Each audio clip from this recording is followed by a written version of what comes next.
কারো নয়। আমার ভাইয়েরা, দিন শেষে আপনি আপনার জন্য কিছু করেন বন্ধু আমার, ভাই আমার, নিজের সন্তানগুলো পর হয়ে যায়, ভাই বোন পর হয়ে যায়, মা বাবা পর হয়ে যায়, সবাই পর হয়ে যায়।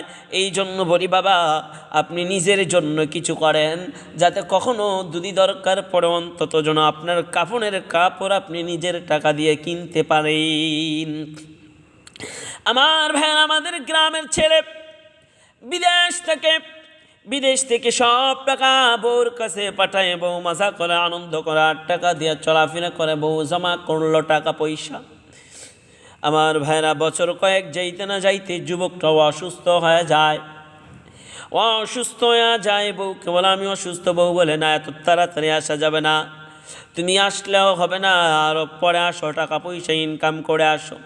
স্বামী এক পর্যায়ে দেশে চলে আসি, ঢাকা বোন আছে, বোনের বাসায় থাকে। বউ বলে তুমি বাড়িতে আসবে না, ছেলেও রাক্ষণের বাড়িতে আসে নাই।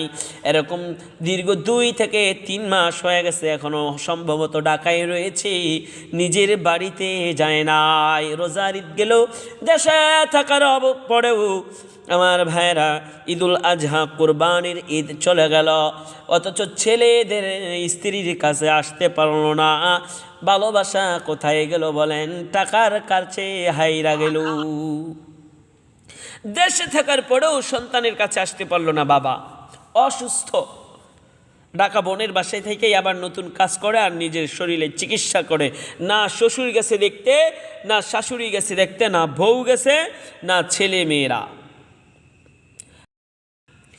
পৃথিবীতে কেউ কারো নয় মিয়া। এই জন্য একজন বাবার যদি 3টা ছেলে থাকে, উচিত 3টা ছেলেকে বিদেশ পাঠিয়ে দাও। এখন যার যার মতো করে ইনকাম করবে। এখন 3 ভাই মিলেই বাবাকে 5,000 করে, 15,000 অথবা 10,000 করে, 30,000 টাকা মাসে খরচ দিবে। আর বড় ভাই যতটুকু কাজ করে এই টাকা বড় ভাইয়ের কাছেই থাকবে। ছোট ভাই মাসে 1 কোটি টাকা ইনকাম করুক, এই টাকা তার কাছেই থাকুক, তার টাকা। কারণ একজনে অলস থাকে, আরেকজনে শ্রম দেয়, একজনে মেহনত করে। তাহলে যেই লোকটা বসে খাইলো আর যেই লোকটা কষ্ট করলো, তারা 2 জনের ইনকাম তো এক হবে না, ঠিক কিনা বলেন? এই জন্য ইসলাম বলে তুমি বেশি টাকা ইনকাম করো, তোমার কাছে রেখে দাও, তোমার মা বাবার খেদমতের জন্য দিয়ে বাকি টাকা তোমার কাছে রাখো। তোমার ভাইও তাই করবে। কারণ আমরা দেখেছি, আমরা চোখে দেখেছি, আমার ভাইয়েরা, 3 ভাই বিদেশ, 1 ভাই শহরে বাড়ি করে থাকে আর 2 ভাই গ্রামে থাকে। তাদের টাকা পয়সাই নাই, সব টাকায় ওই ভাইয়ের কাছে দিচ্ছে। এখন দেওয়ার পরে এখন অস্বীকার যায়, কি করবেন? ভাইয়েরা সবাই মিললে বিদেশে পাঠাইলেন ছোট ভাইকে। ছোট ভাই ঠিকই বিদেশে গেলেন।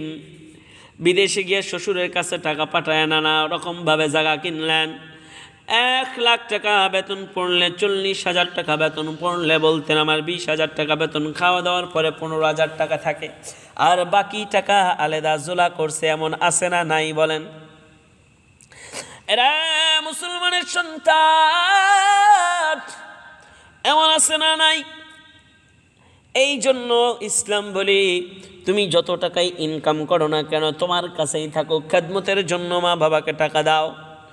আর যদি একসাথে জায়গা কিনতে যাও, তুমি দিবা 30 লাখ টাকা, হ্যাঁ দিবে 10 লাখ, আর হ্যাঁও কিন্তু ঠিকই ইনকাম করেছে, গোপনে জোলা করে, এমন আছে না নাই? আমার ভাইয়েরা, আমার বন্ধুরা,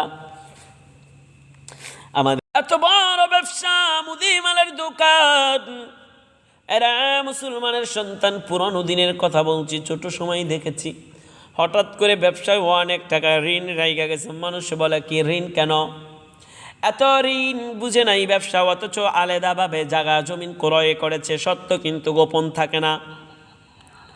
ভাইদের হক নষ্ট করে বিরাট বড় জায়গা জমিন কিনছে, মানুষের টাকা রাখছে, সব টাকা দিয়া হুট কইরা বিপদে পড়ে গেছে, ব্যবসা লাটে উঠে গেছে, পালায় বিদেশ চলে গেছে। আমার ভাইয়েরা, আমার বন্ধুরা,